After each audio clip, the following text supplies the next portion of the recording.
രാഹുൽ മാങ്കൂട്ടത്തിൽ അവിടെയാണ് ഇക്കാര്യം ശ്രീ രാഹുൽ മാങ്കൂട്ടത്തിൽ ഇക്കാര്യത്തിൽ താങ്കൾ പറഞ്ഞ ഇതേ രീതിയിലാണ് ഞാനും ചിന്തിച്ചിരുന്നത്. പക്ഷേ നമുക്കിപ്പോൾ മനസ്സിലാക്കാൻ കഴിയുന്നത് എം മുകേഷിന്റെ മുൻ ജീവിത പങ്കാളി അവർക്ക് ഇപ്പോൾ ഈ തരത്തിലുള്ള പരാതികളില്ല.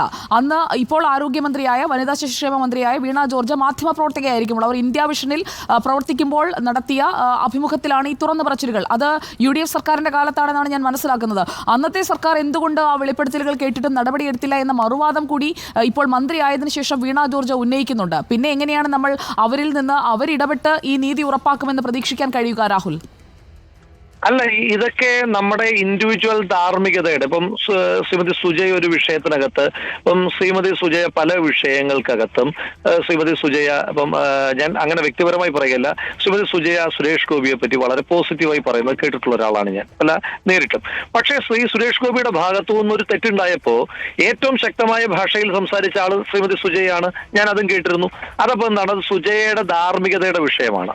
ഓരോ വിഷയത്തിനകത്ത് നമുക്ക് ഏറ്റവും വേണ്ടപ്പെട്ടവരാണെങ്കിലും അല്ലെങ്കിലും എടുക്കേണ്ടുന്ന നിലപാടുകൾ അത് വ്യക്തിപരമാണ്. അത് ഞാൻ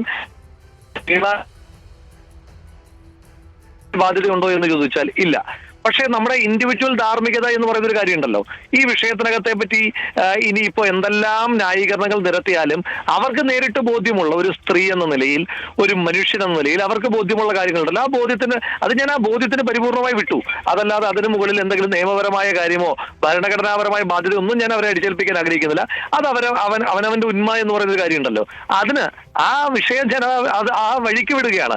ഞാൻ പറഞ്ഞു വന്നത്, അപ്പം ഈ ശ്രീമതി വീണ ജോർജ് പറയുകയാണ് ശ്രീ മുകേഷിന്റെ ഭാര്യയ്ക്ക് ഇപ്പൊ പരാതിയില്ല എന്ന് പറഞ്ഞാൽ ശ്രീമതി വീണ ജോർജ് മാധ്യമപ്രവർത്തകയായ വീണ ജോർജിനെ തള്ളിപ്പറയലാണ്. അത് ഏത് വേണമെന്ന് ശ്രീമതി വീണ ജോർജ് പറഞ്ഞോട്ടെ. അപ്പൊ അന്ന് ഫാബ്രിക്കേറ്റഡ് ആയിട്ടാണോ അങ്ങനെ ഒരു ഇന്റർവ്യൂ കുക്ക്ഡപ്പ് ആയിരുന്നോ ശ്രീ മുകേഷിനെതിരായിട്ട്? അങ്ങനെ ഒരു കുക്ക്ഡപ്പ് ആയിട്ടുള്ള ഒരു സ്റ്റോറിയുമായിട്ടാണോ വന്നത്? പിന്നെ അക്കാലഘട്ടത്തിൽ UDF സർക്കാർ കേസ് എടുത്തിട്ടുണ്ടോ ഇല്ലയോ എന്നുള്ളത്, അതിനെ എങ്ങനെയാണ് നമുക്ക് ഇതുമായി റിലേറ്റ് ചെയ്യാൻ കഴിയുക? നമ്മുടെ രാജ്യത്ത് താങ്കൾക്ക് കൂടി ബോധ്യമുള്ള സ്ത്രീ സുരക്ഷാ നിയമങ്ങൾ കർക്കശമാകുന്നതും ശക്തമാകുന്നതും ഏത് കാലഘട്ടത്തിലാണ്? ആ നിയമത്തിനകത്ത് റിവിഷൻ ഉണ്ടാകുന്ന ഏത് കാലഘട്ടത്തിലാണ്? ഇനി എല്ലാം പോകട്ടെ ശ്രീമതി സുജയ, ഇനി UDF സർക്കാരിന്റെ കാലത്ത് അങ്ങനെ ഒരു തെറ്റ് സംഭവിച്ചിട്ടുണ്ട് എന്ന് തന്നെ വിചാരിച്ചു. ആ തെറ്റുകൾ ആവർത്തിക്കുമെന്ന് പറഞ്ഞിട്ടാണോ ശ്രീ പിണറായി വിജയന്റെ നേതൃത്വത്തിലുള്ള രണ്ടാം ഇടതുപക്ഷ സർക്കാരും വന്നിട്ടുള്ളത്? എല്ലാ സർക്കാരിന്റെ കാലത്തും ശരിയും തെറ്റുകളും ഉണ്ടാകും. ശ്രീ ഉമ്മൻചാണ്ടിയുടെ സർക്കാരിന്റെ കാലത്ത് ശരികളെ പിന്തുടരുന്നതിനപ്പുറം ശ്രീ ഉമ്മൻചാണ്ടി സർക്കാരിന്റെ കാലത്ത് ഏതെങ്കിലും ഒരു ചെറിയ തെറ്റ് സംഭവിച്ചിട്ടുണ്ടെങ്കിൽ അതിന്റെ നൂലാമാലകൾ പിടിച്ച് അതിനെ പരിചയാക്കിയിട്ട് പ്രവർത്തിക്കുവാൻ വേണ്ടിയിട്ടാണ് ശ്രീ പിണറായി വിജയൻ മുന്നോട്ട് പോകുന്നതെങ്കിൽ നമുക്കൊന്നും പറയാനില്ല ശ്രീമതി സുജയ.